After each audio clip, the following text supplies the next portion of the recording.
그래서 LG 제품을 가지고 통신 네트워크 회사를 차리면 이런 경우를 다 거둬줍니다. 정말 상상을 초월하는 일이 벌어지고 있어요. 왜 그런 일이 있는지도 참 궁금하잖아요, 그죠? 저희 아이오는 통신도 정말 차별화된 통신 3사를 가지고 요율장벽도 저희 아이온만큼 많이 프로그램을 하는 거 없어요.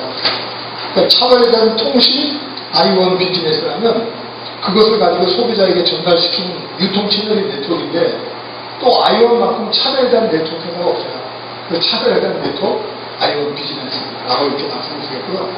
또 보상 플랜도 아이온의 보상 플랜은 너무나도 차별화되어 있어요. 차별화된 보상 플랜 아이온 비즈니스. 그래서 저는 여러분한테 말하건데 정말 아이온 사업에 대한 비전이 내 가슴에 닿게 됐다면 언제 어디서 누구를 만나든지 통신과 관련된 얘기만 해도 상대 가슴이 뜨거워질 수 있도록 해야 돼요. 뭐 프로슈머나 네트워크에 대해서 얘기를 해도 듣는 사람 가슴이 뜨거워서 견딜 수가 없어요. 보상 불만을 들어도 너무너무 좋구나라는 걸 느껴주셔야 돼요. 그러려면 내가 먼저 확신이 있어야 돼. 그래야 안 돼요. 그래 그게 나눠지잖아요. 그래 안 돼요. 공감이 되시죠? 원래 이 챕터는 두 개의 챕터를 제가 만들었어요. 유통과 프로슈머라는 걸 보면은 우리 사회의 가장 큰 어려움이 다단계에 대한 부정적인 인식이에요. 처음 오시는 분한테는 네트워크라는 얘기만 들어도 다단계라는 얘기만 들어도 벌써 선입견과 편견이 있기 때문에 안 들으려고 해요. 처음에 오신 분한테는 그냥 누구나 다 아주 객관적으로 흐름을 통해서 왜 유통의 흐름 속에 프로슈머가 탄생한지 그 배경을 말씀드리고요. 나중에 2부로 네트워크 마케팅의 호화식 이론과 실체를 하게 됩니다. 그거는 이 유통의 흐름과 프로슈머를 듣고 나서 이해한 사람에게 그 다음 편을 얘기하고요. 그 다음에 다단계적인 부분은 본인이 다 다단계 박사예요. 그런 사람한테 다단계의 호화식을 확실하게 구분시켜줄 수 있는 방법이 그 다음 내용입니다. 원래는 이 PPT가 두 개의 PPT를 나눠져 있는데 이걸 제가 묶었어요. 왜냐하면 때로는 이 두 개를 동시에 보여줄 필요가 있기 때문에 저는 제가 묶어서 해드립니다. 자, 이것들을 알기 전에 먼저 우리 자신 한번 점검해보는 거 굉장히 중요한 것 같아요. 우리가 한평생 살아가면서 30년 일하고 30년 은퇴식이다라고 보면 되죠. 근데 정보화 사회는 이 변화 주기가 좀 달라요. 취업 시기도 늦고 은퇴 시기도 빠르고 사는 건 무척이나 오래 삽니다. 그래서 60 이후의 삶을 조사했더니 안타깝게도 54% 이상이 뭐예요? 무일푼이에요. 여러분 외로운데 돈까지 없으면 어떻게 되겠어요? 그렇죠? 기가 막힌 짧은 동영상 하나 보겠습니다. 건강진단을 받았다. 100살까지도 박단하겠단다. 근데 내일 모레가 은퇴다. 웃어야 할지 울어야 할지. 웃어야 되는 거예요? 울어야 되는 거예요? 네? 원래 웃어야 되잖아요. 그죠? 네. 제가 이거 보면서 현대인의 특징이 외로운 것 같아요. 부부지간에도 얼마나 외로운지. 외로운 데다 돈까지 없으면 기가 막히죠. 저는 왜 이 동영상을 먼저 틀었냐면요. 대부분의 사람들은 노후를 준비해야 된다는 건데 너무나도 잘 알고 있어요. 근데 오늘 제가 이 얘기하려는 게 아니죠. 노후를 준비하는 것보다 더 중요한 준비는 변화못 사는 이 시대에 내가 준비해야 될 게 뭔지 그거는 노후를 준비하는 것보다 더 중요합니다. 그걸 오늘 나누고 싶은 거죠. 거기에 맞는 동영상 하나 보겠습니다. 우리 사회의 빈부격차가 갈수록 커지고 있습니다. 소득으로 따져서 맨 위 10%에 속하는 부자집의 월평균 소득은 776만 원으로 맨 아래 10%에 속하는 가구의 월평균 소득보다 무려 18배나 많았습니다. 이런 상황은 외환위기 때보다 훨씬 심각해진 23년 만에 가장 큰 격차입니다. 하현종 기자가 좀 더 자세히 풀어드리겠습니다. 여러분 정보화 사회에 들어오면서 두드러진 특징이 뭐냐면 양극화 현상이 심화된다는 겁니다. 결국은 정보화 사회에 들어오면서 양극화 현상이 심화될 뿐만 아니라 중상층이 무너져버렸어요. 그나마 산업사회 때는 중상층이 있었습니다. 정보화 사회에 들어오면서 어때요? 양극화 현상이 너무너무 심해졌어요. 왜 그럴까요? 우리가 살고 있는 정보화 사회의 특징이 있어요. 정보화 사회를 대표하는 단어들이죠. 컴퓨터, 인터넷, 휴대폰 맞나요? 예, 정보화 사회를 아주 대표하는 단어들입니다. 이런 컴퓨터, 인터넷, 휴대폰의 발달로 세상이 하나로 묶어져 버렸어요. 세상이 하나로 묶어지면서 무한 경쟁 체제가 되다 보니까 경쟁력이 없는 국가나 기업이나 개인은 모두 다 하향 계층으로 이동한다고 엘빈 토플러가 얘기했습니다. 여러분, FTA가 뭐예요? 나라와 나라 사이의 자유무역을 FTA라고 해요. 즉, 나라와 나라 사이의 수출을 할 때는 관세를 안 내요. 산업사에 따라서 수출을 하면 반드시 몰라요? 관세를 내게 돼 있어요. 보호무역이라고 해서 블록경제라고 해서. 그렇죠? 국산품 내용이라는 말이 있었잖아요. 그죠? 근데 FTA는 뭐예요? 나라와 나라 사이에 관세가 없어요. 미국, 유럽에서 팔던 가격을 그대로 한국에서 파는 거예요. 한국에서 팔던 가격을 그대로 가지고 미국, 유럽에서 팔 수 있어요. 그래서 세계적인 경쟁력이 없으면 국가고 기업이 개인이 다 하향 계층으로 이동한다는 거예요. 천만다행인 것은 우리나라는요, 국가나 기업이 경쟁력이 있습니다. 근데 문제는 개인의 경쟁력이 없대요. 여러분들 아이 전부 다 어떻게 상관하나요? 개인의 경쟁력. 실물 경제는 그렇지 않잖아요. 그럼 개인들이 가지고 있는 직업군이 무엇이며 개인들이 가지고 있는 직업군의 향후 향방이 어떻게 진행되는지 아는 거 너무 중요해요.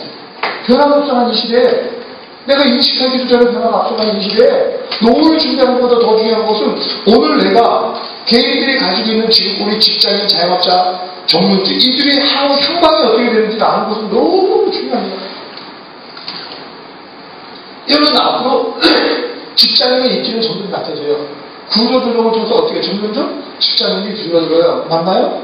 기계화로 생산직이 사라지고 자동화로 사무직이 사라지고 전산화로 관리직이 사라지는 거예요. 여러분 앞으로 여러분 보세요. 벤처기업을 가면 전 세계를 커버하는 벤처기업의 직원이 10명 미만입니다. 10명 안팎이에요. 앞으로 직장인의 대명사인 출퇴근이 사라져버려요. 재택근무가 가능해집니다. 경쟁력이 없어서 도대체 되는 거죠. 자영업자, 직장인만큼 그 입지가 약해집니다. 여러분, 재래시장에 이마트 홈플러스 이런 것들이 들어오면 어떻게 돼요? 영향을 받나요? 안 받나요? 대기업들이 유통을 참여하는 거죠. 재래시장이 흔들려요. 아까 말한 프랜차이즈. 제가 옛날에 빵떡을 엄청 좋아했어요. 동네마다 빵집들이 있었습니다. 로마 빵집, 공블라 빵집, 이런 빵집이 있었어요. 내가 좋아하는 빵집들을 다녔는데 지금은 그런 것도 다 정리되어버리고 딱 뚜레지고 파리바게뜨로 정리되어버렸습니다. 그렇지 않나요? 작은 일이 아니잖아요. 네, 저런 프랜차이즈들에 의해서 재래 시장에 소규모 영세업자들이 설치가 없어지는 거예요. 거기다 TV 홈쇼핑, 인터넷 전자상거래 굉장하죠. 여러분 옷 신발 옛날에 우리 눈에 보이는 네? 시장이나 정보나 마트에서 샀잖아요. 그죠? 클릭하면 내 마음에 들고 돈 1, 3만 원에서 싸면 배달가격이 좀 실해가지고 그리고 말았어요. 자영업자 입지가 점점 약해집니다. 전문인도 많을 것이 없어요. 뭐 외국에 대학이 들어오고 의료기관이 들어오고 이제 뭐 사자들과 시저들이 수두룩하게 나옵니다. 이와 관련된 자료, 신문 같은 거 보여주면 뭐 한두 것도 없겠죠. 그죠? 여러분 직장인은 두 단어로 딱 요약할 수 있습니다. 현재 직업의 90%가 사라집니다. 얼마나 소름 끼치는 얘기예요. 현재 직업의 몇 %가 사라져요? 90%가 사라집니다. 왜 그래요? 급격한 발전 속에서 새로운 직업들이 생성되기 때문에 기존 직업들이 사라져버리는 거죠. 코닥이나 후디 100년을 자랑하던 기업들이 무너져버렸어요. 왜 그래요? 스마트폰 때문이에요. 내비게이션 사업이 휘청휘청하는 이유가 뭐예요? 스마트폰 때문에 그래요. 맞죠? 그리고요, 뭐라고 얘기하냐면, 노동의 종말을 얘기해요. 이 제레미 레프트는요, 미래 경제학자예요. 엘빈 토프터만큼이나 미국에서 굉장히 인기가 있는 분입니다. 한번 책 사보세요. 제레미 레프트는 쓴 노동의 종말이라는 책을 한번 사보십시오. 앞으로 12년 후에는 100명 노동자 중에 5명만 있으면 된다는 거예요. 얼마 전에 국민은행 지점장님으로 오셨던 분이 있어서 사업자로 끝나고 해프하는데 그분이 너무 재밌는 얘기예요. 앞으로 우리는 개 한 마리하고 사람 하나만 지내는 거예요. 그래요? 개는 이해가 되는데 왜 사람이 있어요? 그랬더니 개 살려주기 위해서 있어요. 왜 이런 일이 있을까요? 컴퓨터 자동화의 발전으로 사람이 필요 없다는 겁니다. 그렇게 되나요? 예. 직장인은 두 마디로 표현합니다. 현재 직업의 90%가 사라져요. 100명의 노동자 중에 시즌된 우리는 5명밖에 필요하지 않다는 겁니다. 우리가 미래를 준비해야 되지 않을까요? 미래를 준비해야죠. 직장인에게 물어봤어요. 수입 없이 얼마나 살아갈 수 있느냐? 3개월 미만이 53%예요. 굉장하죠? 네? 토끼는 그걸 세계에서 타라고 합니다. 토끼는. 여러분, 삼성이라는 기업이 뭐라 그러냐면 변화무쌍한 이 시대에 5년을 준비하자면 삼성은 준비하지 않는다. 여기로 삼성에 있는 직장인이 5년을 준비하지 않으면 그 사람은 그날 그 자리에 없을 수도 있다. 라는 말과 똑같은 거예요. 그렇지 않아요? 여러분, 제가 이것을 왜 보여주느냐?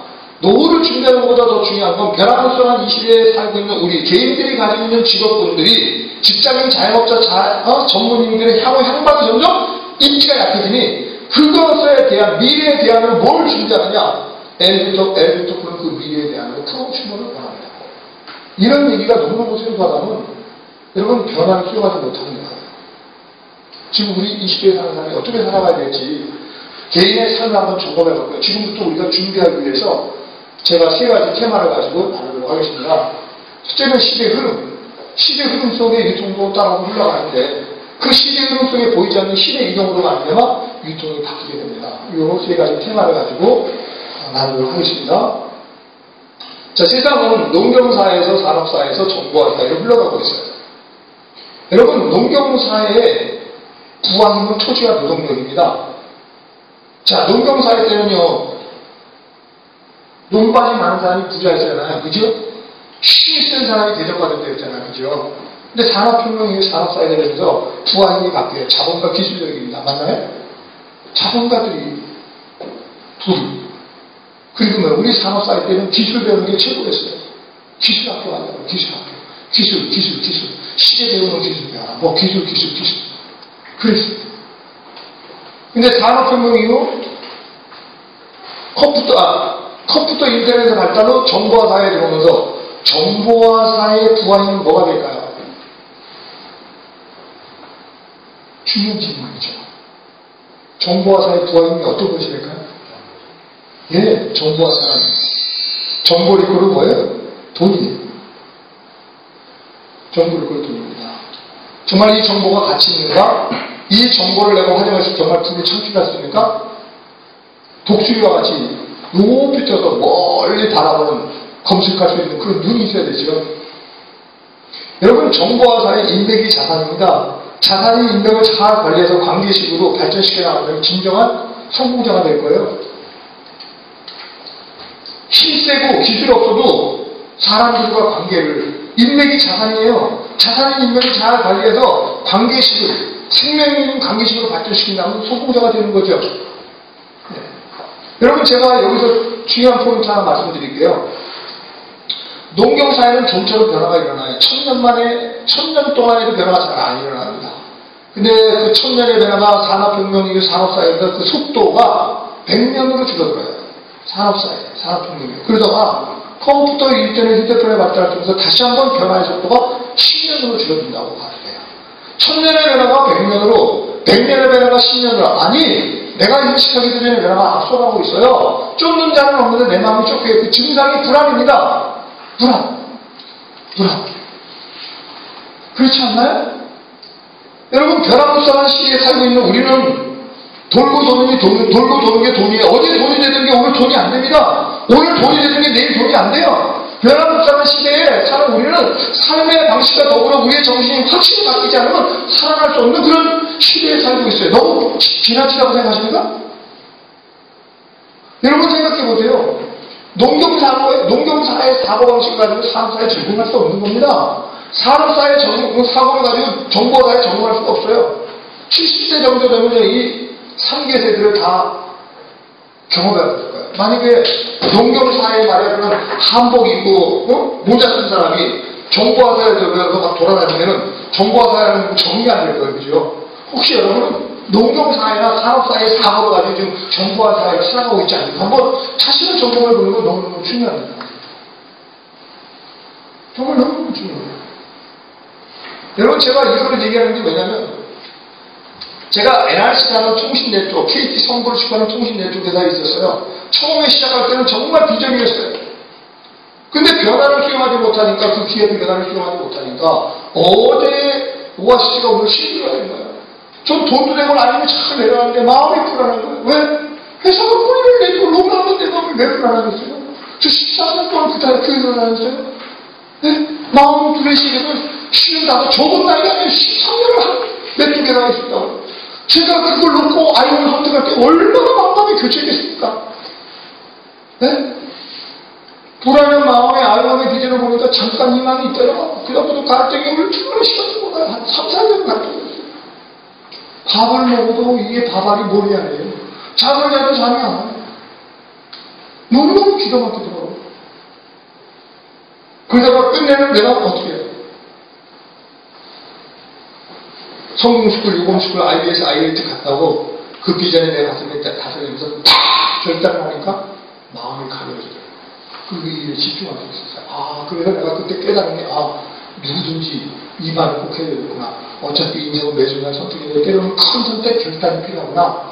결단이라는 건 뭐냐? 더 나은 미래를 위해서 현실적 어려움과 손실을 감수하는 거예요. 언제? 이 사람은 누구냐면 세 번의 기회가 오거든요. 볼 수 있는 눈이 있어야 잡을 수 있는 손이 있잖아요. 제가 N사에 있다가 일을 오면서 깜짝 깨달은 게 있어요. 내가 불안하듯이 대부분의 직장인, 자영업자, 전문직사는 다 그렇겠구나. 변화무쌍한 시대 속에 살고 있는 그들은 각자 자기가 나름대로 먹고 살기 위해서 직장을 다니고 장사를 하고 전문직에 종사하면서 나름대로 그 일이 자기에게 익숙해 있고 진실되어 있고 거기에 안주하고 있는데 오히려 그것이 나를 살리는 게 아니라 나를 죽이는 족쇄가 되는 걸 모르고 있는 거예요. 비커 속의 개구리. 비커 속에 개구리가 들어갈 때는요, 비커 물이 참 따뜻합니다. 그래서 딱 들어가는데 외부 환경 변화에 급격한 환경 변화에 되게 뜨거워지는 줄 모르고 여기가 좋다고 삶아 주는 게 비커 속의 개구리예요. 죄송합니다. 제가 본 모든 직장인, 자영업자, 전문직에 종사하시는 사람들 한마디를 표현한다면 비커 속의 개구리입니다. 너무 심하게 들리나요? 너무 심하게 들리나요? 제가 그랬기 때문에 제 경험을 토대로 얘기한 거예요. 제 경험을 토대로.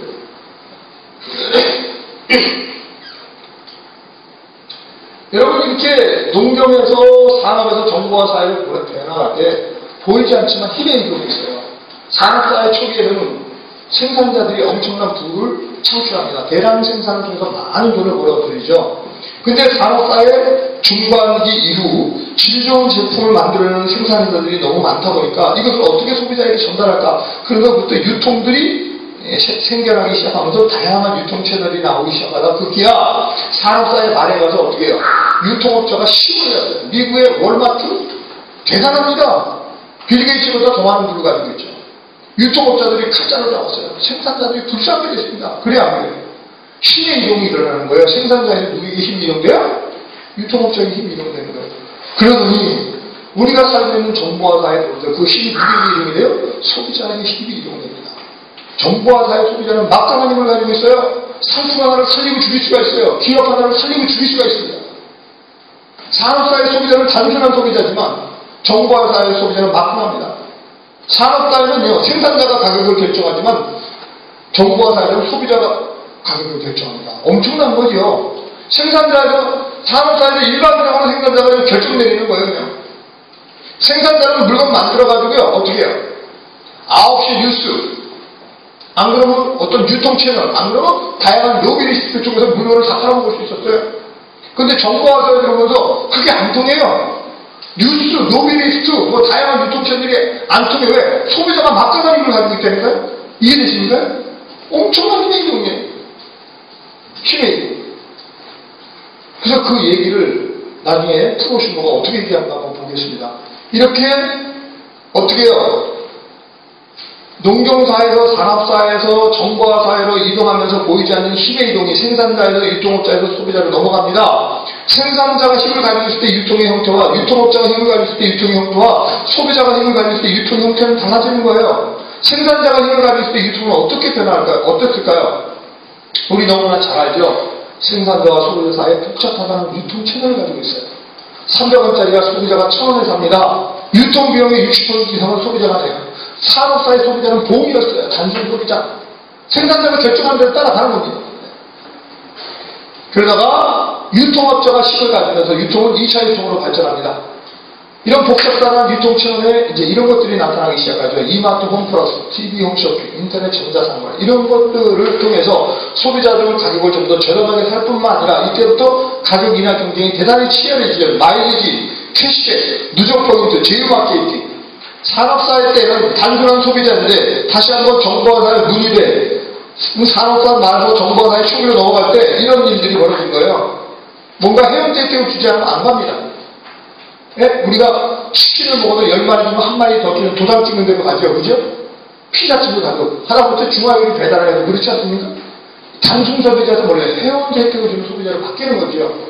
그러다가 소비자가 힘을 가지면서 유통은 3차 유통으로 바뀌는데 그런 유통을 갖다가 우리가 말하면 프로슈머라고 해요.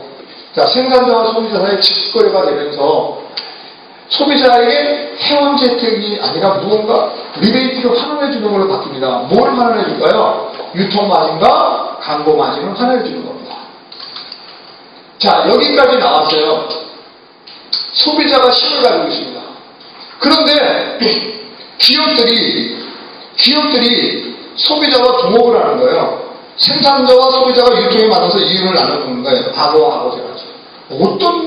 어떤 기업들이 그러나 경쟁이 치열한 기업들은 어디고 다 첫 마케팅을 구사합니다. 무슨 얘기냐? 우리 통신사에 비교할게요. 우리나라 통신사는 대단히 경쟁이 치열합니다. 그래야 안 그래요?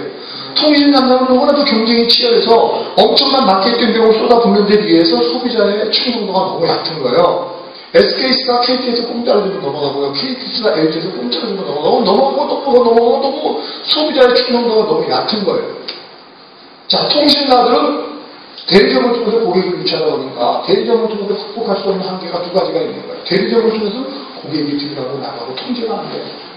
99.999%가 단순 소비자입니다. 엄청난 마케팅 비용을 쏟아붓는데 소비자가 99.9%가 단순 소비자예요. 당연히 통신사는 단순 소비자가 아니라 단골 손님이 필요하지 않을까요? 뿐만 아니라 통신사는요, 옛날에 대리점을 통해서 그때 신규 고객이 있었는데 지금은 모든 핸드폰을 다 쓰고 있어요. 소리 없는 전쟁, 빼고 전쟁이 벌어진 거예요. 그러다 보니까 당연히 통신사는 이 극복할 수 없는 두 가지 문제를 극복하기 위해서 엄청난 마케팅 비용을 쏟아부으면서 마켓 시도를 넓히고 단골 손님을 확보하기 위해서 마케팅 전략을 바꾼 거예요. 그걸 갖다가 첫 마케팅이랍니다. 소비자를 유통에 끌어들이는 게 있는 거예요. 그걸 갖다가 기업의 입장에서는 첫 마케팅이라고 소비자 입장에서는 프로슈머라고 해요. 같은 말입니다. 정보화사의 신경제 용어거든요. 기업의 입장에서 이걸 갖다 뭐라 그래? 첫 마케팅이라고 해요. 소비자 입장에서는 프로슈머라고. 자, 악어와 악어새 같이 양쪽 다 유익합니다. 소비자에게 유통사업 기회를 제공하면서 기업이 가져가는 건 뭐예요? 단순 소비자가 아니라 단골 소비, 그 충성 고객을 만드는 거예요. 여러분, 대리점은요, 99.99%가 단순 소비자예요. 바람에 밀려 왔다 갔다 하는 구름 같은 소비자들이에요. 근데 우리 같은 경우는 뭐가 되는 거예요? 단골 소비자로 바뀌는 거예요. 그래서 바깥에 70일, 우리 21을 주는 겁니다. 그것 때문에. 왜 LG를 가지고 네트워크로 고객을 유치하는데 엄청난 돈을 씁니까? 이런 건물을 얻어준다면 말이 안 되는 거예요. 바깥에 판매된 대리점 누가 돈을 냅니까? 개인이래요. 내가 NRC에서 다 개인이 이런 센터를 했어요. 지금 누가 해줘요? LG와 계약하면 LG가 다 얻어줍니다. 네. 요 밑에 가면서 LG 플러스만 하는 IFCI 10층짜리 통째로 얻어줬어요. 누가? LG가요. 10층짜리 얻어줬어요. LG만 가져가면서 다 얻어줍니다. 세상이 그렇게 다 들어가고 있습니다. 대기업이요, 고객 유치를, 마케팅을, 내부로서 전략적으로 공식화해서 선포했다니까요? 요번에 주파수 정리하는데, 1위가 SK, 2위가 KT, 3위. LG는 그냥 목숨 걸고 그런데 거는데 거기 뭐라고 그렇다냐면요. 우리는 최저의 주파수 경매를 참여할 뿐만 아니라, 우리는 시장을 확보하고, 단골 손님을 고객에서 마케팅 전략을 네트워크 마케팅과 전략을 채우고 거기 우리 마케팅이라고 공식적으로 알고 있어요. 소비자는요, 기업을 대신해서 광고하고 유통을 통해서 멤버십을 형성해서 소득을 가져갑니다. 뭐라고 비교할까요? 우리가 인터넷에 들어가면 공동구매라는 게 있어요. 1,000원짜리 100명이 동시에 구입하면 600원을 싸게 사죠. 그렇듯이 우리는 뭐예요? 함께 싸게 구입하고 돈까지 나눠먹는 그런 일이라고 보시면 되겠습니다. 자, 이런 프로슈머를 제 얘기를 하지 말고요. 이분의 얘기를 들어보자고요. 누구도 모르는 사람이 없는 엘빈 토플러. 그의 최신작 부의 미래, 다가오는 제4물결을 준비하라. 여기에서 시대 흐름 속의 유통이 어떻게 변하는지 얘기합니다. 여기 책이 뭐라고 하냐면요. 정보와 사회의 유통의 중심에 소비자가 있습니다. 소비자가 만족할 수 있는 상품과 가격으로 소비 분단이 형성되는 순간 대기업이 장악하고 있는 유통은 무너질 것이다. 엄청난 얘기입니다. 그러면서 이 책에 뭐라고 하는지 아세요? 앞으로 프로슈머가 편의점으로 증가하면서 새로운 백만년들이 많이 생겨난다. 그런 나라 중에 한 나라가 한국이 될 것이다. 누가 얘기한 거예요? 누가 얘기한 겁니까? 엘빈 토플러가 얘기한 거예요. 여러분, 이분이 우리나라에 방문했을 때 기자에게 한 내용을 한번 듣겠습니다. 세계적인 미래학자 엘빈 토플러가 지식 기반 경제로 급변하는 지금이 한국의 기회라고 조언했습니다. 이란 기자의 보도입니다.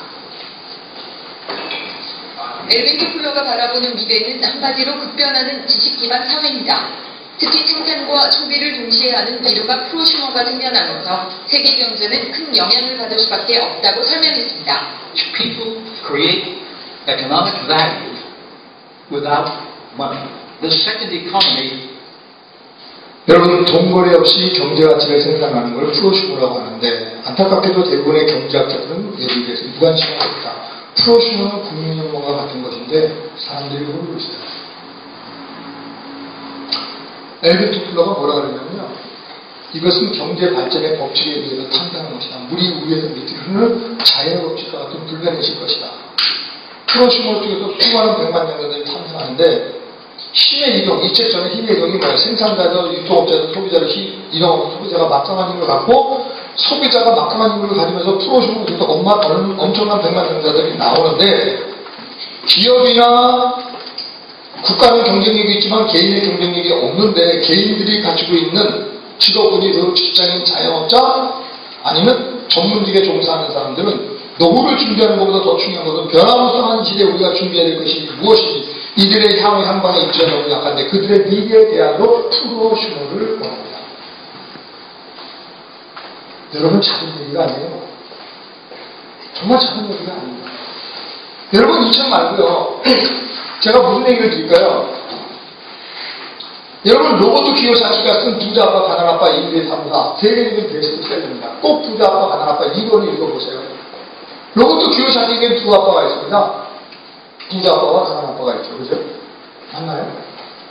그리고 그 부자 아빠 가난 아빠 1, 2, 3, 4를 쓴 그 로버트 키요사키가 그 다음에 쓴 책이 뭐냐면 부자 아빠의 비즈니스 스쿨이라는 책이 있어요.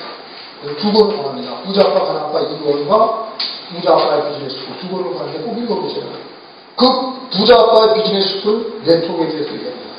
거기 직장이나 자영업자들은 대부분 먹고 살 수밖에 없고 부자가 되려면 사업이나 투자를 해라. 사업가가 되려면 사람을 통해서 돈을 버는 게 사업이고 돈으로 돈을 버는 게 투자인데 투자가 마땅치 않은 사람은 사람을 통해서 돈을 버는 사업에 관심을 가져라. 단 사업가들은 조직을 성장하기 위해서는 시스템이 필요하다. 그러므로 기업들은 조직을 성장시킬 수 있는 시스템을 자체 보유하고 있고 만약에 그렇지 못한다면 만들어진 시스템을 사서 돈을 벌 수 있다. 그게 프랜차이즈에 맥도날드든지 버거킹, 웬디스 이런 거 같지.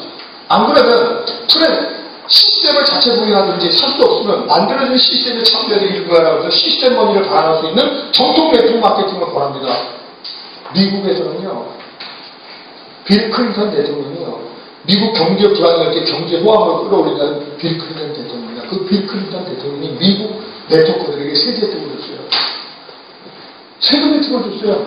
그럼 미국에 있는 네트워크 회사를 전부 다국적 기업으로 확산시켰습니다. 대통령이 이 일을 연임을 했어요. 우리나라 92년도 넘어가지고 그때 아메이, 썬라이더, 제펜라이프 이래가지고 엄청난 사회적인 무리를 끄고 막 투신자산이 일어나고 이래가지고 다단계에서 싹 잡아들였습니다. 근데 미국 상국에서 우리나라 상공부에 전화해가지고 아메이, 썬라이더 리더들 다 빼라고 말을 안 들으니까 빌 클린턴 대통령이 날아왔어요. 제주도에서 만나가지고 통상 안면 가서 바로 해방시키고 1995년도 7월 1일 날 방문탐구법을 개정을 해서 어떻게 공시화시키고 됩니다. 뿐만 아니라 북한이나 중국이라는 나라가 다단계에서는 받아들이지 않는데 빌 클린턴 대통령의 통상 압력에 의해서 뭐가 미국의 아메이와 썬라이더가 들어와요. 우리나라 처음에 아메하고 썬라이더도 들어왔거든요. 미국도. 중국도 똑같아요. 여러분, 빌 게이츠가 뭐라고 얘기하는지 아세요? 내가 컴퓨터 사업을 하자면 뭐 했다고요? 네트워크 했다고. 여러분, 스티븐 코비, 성공하는데 이과를 쓰는 스티븐 코비가 네트워크에 대해서 아주 극찬하는 사람입니다. 한국에 지금 대학마다 네트워크가 없는 데가 없어요. 그쵸? 그런데 소주 한잔 한다고 내가 세탁소 주인하고 슈퍼마켓 주인하고 소주 한잔 한다고 그 사람들이 나를 두고 내가 영향을 받는다. 말이 안 돼요. 내 인생을 내가 스스로 확인하고 판단하고 선택해야지 남의 말에 의해서 내 인생이 영향을 받는다. 말도 안 되는 일이에요. 여러분, 제가 이런 얘기를 드리는 이유는 여기다 여러분한테 이런 말씀을 드릴게요. 정보화 사회 성공자와 보통 사람의 차이는 생각 차이라고 했어요. 그런데 놀라운 사실은요, 성공자와 보통 사람들은 현재를 바라보는 시각도 달라요. 성공자들은 미래에 경험된 시각으로 현재를 바라보지만 대다수의 보통 사람들은 과거에 경험된 시각으로 현재를 바라보고 있어요. 저는 우리 아버지는 좀 경험을 잘 알아요. 저희 아버지가 죄송하지만 알코올 중독자였어요. 돌아가실 때까지 우리 한국으로 엄마가 하시더라고요. 어떻게 그럴 수가 있는지. 과거의 경험에 쌓여가지고 계속 현실에 영향을 미치고 살아가요. 깜짝 놀라면 내가 사람들을 만나면서도 그런 사람이 너무 많아요. 그냥 죽이려냐, 그런 나쁜 새끼야. 그래! 어떤 안 좋은 추억과 경험으로 막 현실에 영향을 미치고 살더라고요. 근데요, 성공자들은 미래의 시각으로 살아가기 때문에 과거는 과거일 뿐이에요. 거기서 교훈을 끌어내고 보다 나온 미래를 위해서 내가 결단을 통해서 내가 어떤 변화를 일으키니까 나를 변화시켜 나간다니까요? 공감이 되시는가요? 그런데 성공자 보통 사람들이요, 네트워크 마케팅을 바라보는 시각은 너무나 달라요. 성공자들은 미래의 시각으로 현재를 바라보다 보니까 네트워크 마케팅을 긍정으로 바라봅니다. 근데 대다수의 보통 사람들은 과거에 경험된 시각으로 현재를 바라보다 보니까 똑같이 네트워크를 부정으로 바라요. 얼마나 끔찍스러운 일입니까? 한 사물을 보고 어떻게 이렇게 긍정과 부정으로 나눌 수 있을까요? 여러분, 사람은 오늘 나의 삶은 내 생각의 결과입니다. 그렇지 않나요? 긍정을 생각하면 긍정적 결과가 나고 부정을 생각하면 부정적 결과가 나요. 여러분, 일본의 하루야마 시게로가 쓴 뇌의 행방이라는 책이 있어요. 아주 베스트셀러입니다. 플러스 발상과 마이너스 발상의 차이를 얘기해요. 사람이나 사물을 볼 때 긍정으로 바라보냐 부정으로 바라보냐 결과가 그렇게 나옵니다. 비가 내리면 산에 골이 형성대로 내려가는데 마이너스 발상을 하는 사람은 사람을 보면서 이 정도가 이거 왜 좋다 이렇게 딱 부정적으로 생각하는 순간 위에 대해서 이 정도면 이래 저래서 부탁입니다. 이렇게 딱 답을 내립니다. 그래도 이 정도 사람은 참 부족하지만 이런 가능성이 있어 라고 생각하는 즉시 뇌에서 맞아요. 그 사람은 이런 가능성이 있고 이래서 좋은 결과가 아니라 본인은 몰라 습관되어 있기 때문에 내 생각에 감춰진 형성된 나를 모른다는 겁니다. 그게 뇌의 행동이라는 책이에요. 미국의 로버트 실러가 쓴 적극적 사고방식 세계적인 베스트셀러였어요. 적극적 사고방식, 적극적 생활습관이라는 책이 베스트셀러였어요.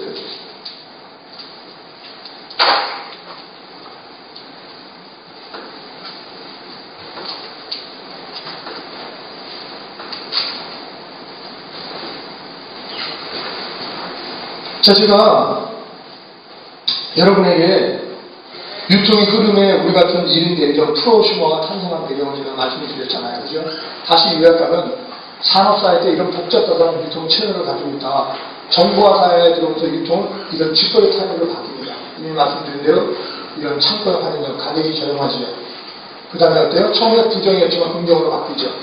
TV 형식은 처음에 부정이었는데 지금은 거의 중독증들이 일으키고 있어요. 인터넷 똑같습니다. 결국은 복잡하다는 기존 유통과 정보화 사회를 보면서 직거래 타입으로 바뀌고 끝내는 네트워크로 바뀝니다. 이것이 여러분 네트워크 마케팅의 본질과 상업 규정하는 거 너무너무 중요합니다. 우연히 생긴 게 아니에요. 경제 발전의 법칙에 의해서 탄생한 것입니다.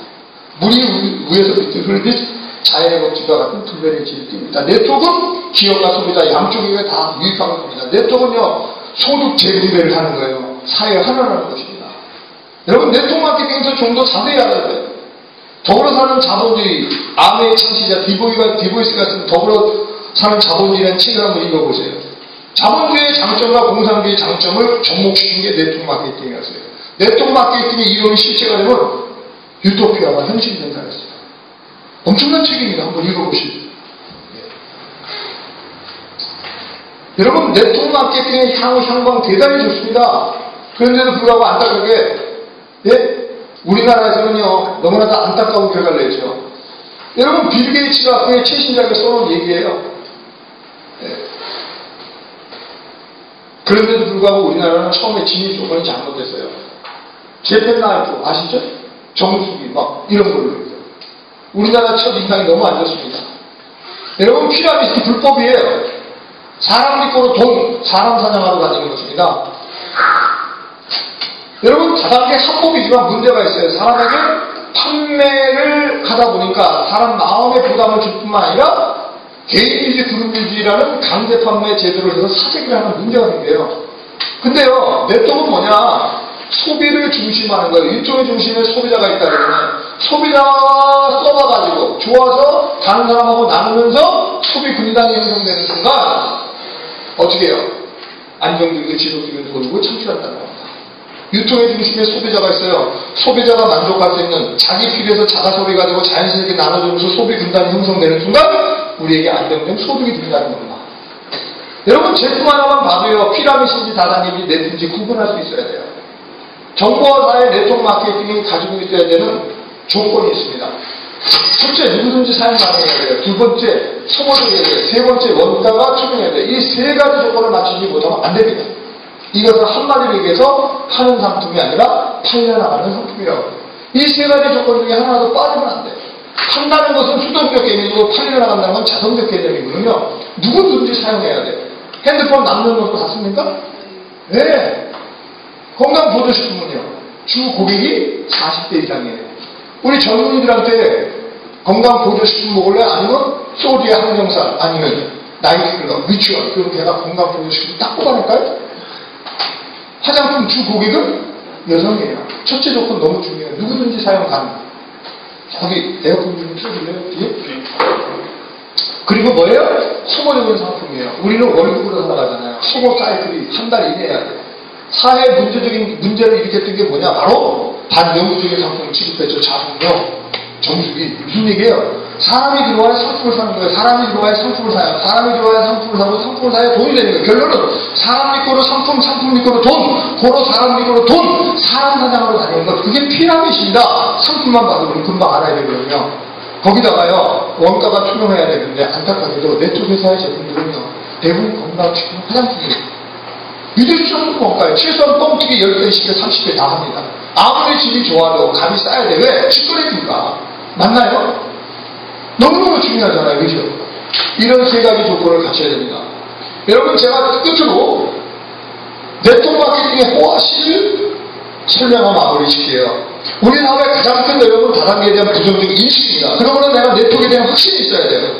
왜 우리 사업의 다단계에 대한 부정적 인식이 가장 큰 어려움인데도 불구하고 많은 사람들이 다단계 회사를 가는가? 거기에 우리가 알 수 없는 네트워크 마케팅의 이론 속에는 평범한 소시민들에게 희망을 주는 이론이 있어요. 그 이론이 뭔가? 그리고 그 이론이 실제가 되면 돈과 시간으로부터 자유로워지는데 그 이론이 실제가 되려면 어떤 데 실제가 되는지 이건 너무너무 중요합니다. 거기에 딱 맞아떨어지는 동영상 앞으로 보고 마무리 짓도록 하겠습니다. 자, 제가 질문 하나 드리겠습니다. 이름을 버는 게 빠를까요? 세는 게 빠를까요? 당연히 세는 게 빠르죠. 과연 그럴까요? 자, 그럼 가정을 해봅시다.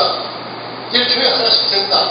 밥도 안 먹고 잠도 안 자고 연애도 안 하고 하루 24시간 오로지 숫자만 센다. 하루는 24시간, 분으로는 1140분, 초로는 86,400초가 나옵니다. 86,400초로 1억을 나눠보면 1억을 세는데 걸리는 시간은 일로 따지면 약 1157일, 월로 따지면 약 39개월, 연으로 따지면 약 3년 2개월이 나옵니다. 근데 어떻게 사람이 24시간 숫자만 셉니까? 1000단위 넘어가면 과연 1초에 하나씩 셀 수가 있을까요? 2초씩 잡으면 7년이 넘고 3초씩 잡으면 10년이 넘게 걸린다는 얘기입니다. 그럼 처음 질문으로 돌아가서 1억을 버는 게 빠를까요? 세는 게 빠를까요? 그렇습니다. 1억을 버는 게 훨씬 빠를 수 있습니다. 하지만 여러분 지금 1억 있으십니까? 10년을 계획처럼 일반해도 20년을 안줄 살기를 저축해도 30년을 안 쓰고 안 입고 하는 것을 버려도 여러분 지금 1억 벌어 놓으셨습니까? 도대체 왜 세는 것보다 버는 게 빠른 그 가짜는 이렇게 여러분에게 얻는 겁니까? 그러면 그 많은 돈들은 다 어디에 있단 말입니까? 그렇기 때문에 여러분은 반성하셔야 합니다. 당신의 삶에서 당신이 원하는 걸 발견하지 못한다면 그건 당신의 선택이 잘못했던 겁니다. 여러분은 지금 직장을 잃었고 집을 잃었고 그러나 문화시설 하나 없어도 난 내 팔자일 것입니다. 과연 여러분은 그런 팔자를 원하셨던 겁니까? 천만의 말씀입니다. 여러분의 선택이 인주를 바꾸고 인주가 바뀌어야 당신의 삶이 바뀌고 당신 삶이 바뀌어야 당신 아이들의 삶이 바뀝니다. 아픈 아이의 병원 필요 없어 발봉도 모르지 않게 아이의 교육을 위해 기사집을 사지 않게 지금부터 제가 여러분의 삶을 바꿔드리겠습니다. 저는 기호 5번 20대의 젊은 리더 구소속 조국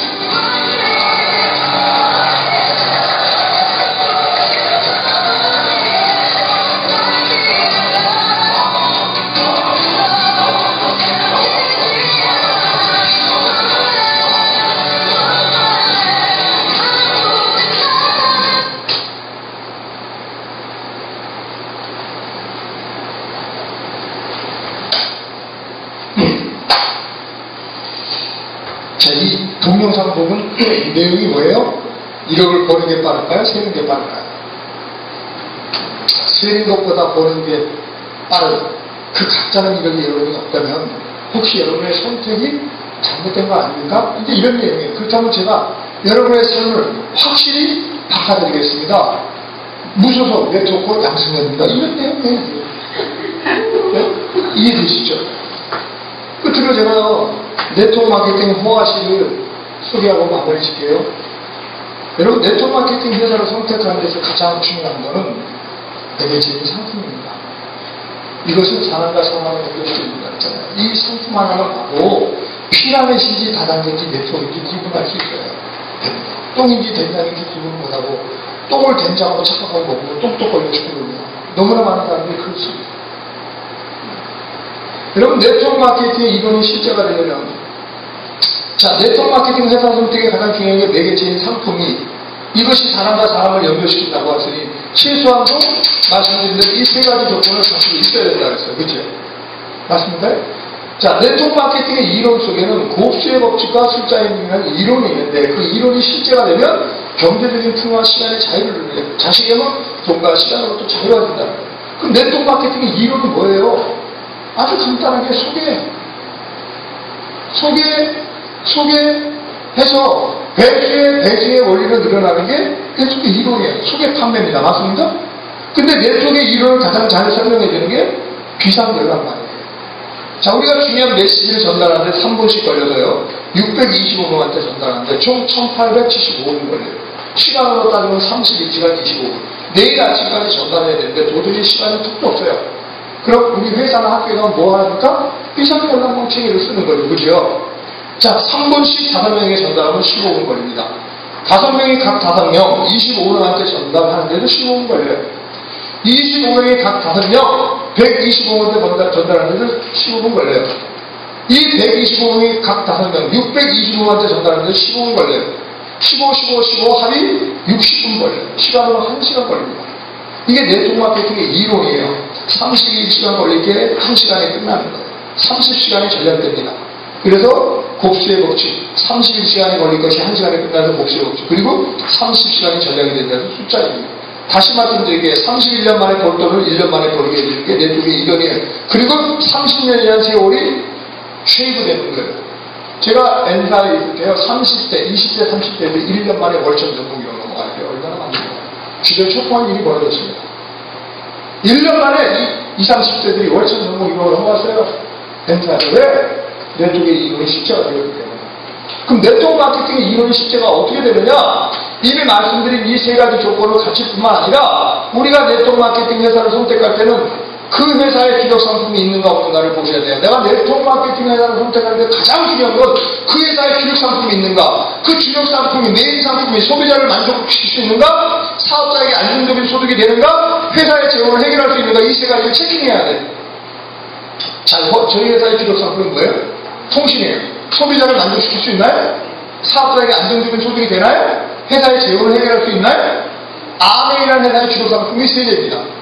이 주력 상품에 의해서 인프라 구축이 되느냐 마느냐가 결정되는 거예요. 내가 네트워크를 하는 이유는 나를 통해서 소개해서 안정적인 안정적인 해놨고 인프라 구축이 되고 난 다음에 안정적이고 지속적인 소득을 받으려고 우리가 노력하는 겁니다. 맞습니까? 근데 나를 통해서 안정적인 해놨고 인프라 구축에 결정적인 역할을 하는 것은 그에다의 대표 상품, 주력 상품이라는 거예요. 여러분, 주력 상품이 절대적 상품이거나 절대적 상품에 가까운 것이 너무 중요해요. 즉, 사람이 살아가는데 없어서는 안 되는 전기가스, 수도, 통신, 그런 상품이 메인 상품이 될 때 인프라 구축이 빨라진다는 겁니다. 그런 상품으로 인프라가 구축이 돼야 안정적 소득이 되는 거죠. 굉장히 중요한 건 네트워크 마케팅 회사를 선택할 때 메인 상품을 통해서 인프라 구축이 되고 거기서 주 수입이 돼야 돼요. 그리고 나서 어차피 쓰는 화장품, 어차피 먹어야 되는 건강보조식품, 어차피 써야 되는 생활필수품을 갈아타다가 나중에 부가 수입이 주 수입을 오버할경정 처음에 나의 주 수입은 주력 상품을 통해서 구축된 인프라에서 나와야 되는 거죠. 그걸 모르고 대부분의 다단계사들은 다 뭐예요? 주력 상품, 메인 상품이 없어요. 다 취급하는 게 똑같아요. 건강식품 화장품, 생필품, 인터넷 전자상거래. 아니, 건강식품 화장품, 생필품, 그거 취급 안 하는 회사가 어디 있어요? 다단계입니다. 인터넷 전자상거래 안 하는 데가 어디 있어요? 중요한 건 주력 상품이 없다는 겁니다. 그래서 제가 처음에 썸나이에 5년 6개월 했어요. 얼마나 제가 내 쪽에 비전을 본지 몰라요. 정말 삭막한 세상을 살아가는 나에게 오아시스였어요.